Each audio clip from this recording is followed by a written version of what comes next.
दोंडी हा चित्रपट आता आम्ही 25 तारखेपासून सुरू करत आहोत। मनीष पवारची पहिली फिल्म आहे।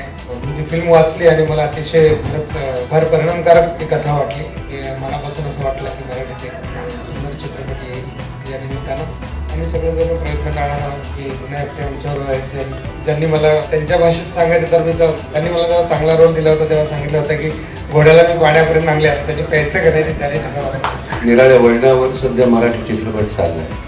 मग शाळा असेल, देऊळ असेल, जोगवा असेल, बदाम राणी असेल, निराळ्या धाटणीचे विषय नवनवीन दिग्दर्शक, केपेबल दिग्दर्शक हाताळत आहे। त्यानं निर्मात्यांची समर्थ साथ आहे। याच मालिकेतला धोंडी हा चित्रपट ठरेल याबद्दल मला शंका आहे। जसं सयानी सांगितलं, मोनीशची एकूण तयारी बघतात चित्रपटाच्या यशस्वीतेबद्दल आम्हाला सगळ्यांना खात्री आहे। श्रीयुत एन चंद्राजी, विनयजी, सयाजी, मोनीश एवढे मोठे आर्टिस्ट आणि त्यांच्याबरोबर मला या स्टेजवर बसायला मिळते। 18 वर्षानंतर मी पुन्हा येतेय आणि ही माझ्यासाठी खूप भाग्याची गोष्ट आहे। धोंडी हा चित्रपट खरं तर मी निवडला म्हणजे एवढ्या वर्षानंतर मी चांगल्या स्क्रिप्टची वाट बघत होते आणि नेमकं ते स्क्रिप्ट मला मिळालं।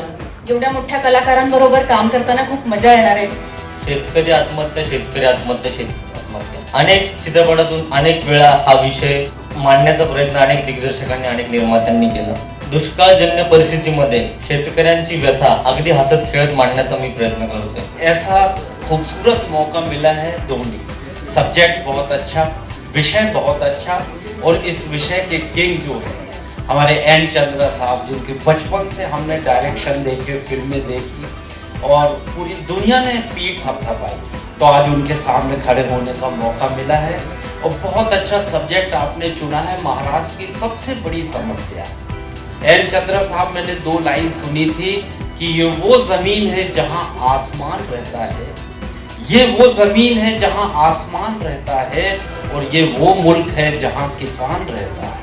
गेल्या 2-3 वर्षामध्ये मी बऱ्याच वेळेला मराठी जज होतो, तर त्यावेळेला मला खूप मराठी चित्रपट पाहायला मिळाले। काय काय वेळेला तर 35-35 चित्रपट बघायला लागायचे। ते बघताना मला जाणवलं की मराठी चित्रपट नुसता मोठा बजेटनी झाला नाही आहे, तो कथेनी झाला आहे, तो टेक्निकली झाला आहे आणि तो अभिनयाने पण झाला आहे, खूप मोठा झाला आहे। मला असं वाटतं की धोंडी हा चित्रपट हा त्याच पठडीतला बनेल आणि हा माझा विश्वास आहे आणि त्याबद्दल मोनीश तुला ऑल द बेस्ट। जब महाराष्ट्र में बरसात नहीं होती है तो उसके लिए एक छोटा बच्चा कैसा बोलता है, मतलब क्या क्या करता है, इसमें सब दिखाया गया है। दोंडी दादा नावाचा लहान मुलगा आहे, त्या मुलाच्या भावविश्वाची गोष्ट आहे, त्याचं जगणं आहे, तर त्याला कसं वाटतं आपण जगावं, त्याचा पॉईंट ऑफ व्ह्यू दिग्दर्शकांना लेखकाला गोष्ट सांगायची आहे। दोंडी सिनेमात मी पाटील आहे, तसं मी बऱ्याच ठिकाणी पाटील असतो, तसं इथेही पाटील आहे, थोडासा बरा थोडासा वाईट, पण एकूण गावाच्या भल्याचा विचार करता तो भल्याच गोष्टी करणारा असा पाटील आहे। दोंडी या फिल्मचं नुसतं टायटल जे आहे, टायटल एका प्रथेवर हे टायटल आहे। मला असं वाटतं की पाऊस पडण्यासाठी आपण खूप काही करतो, अगदी येरे येरे पावसा तुला रे तो पैसा म्हणूनही पावसाची आळवणी करतो।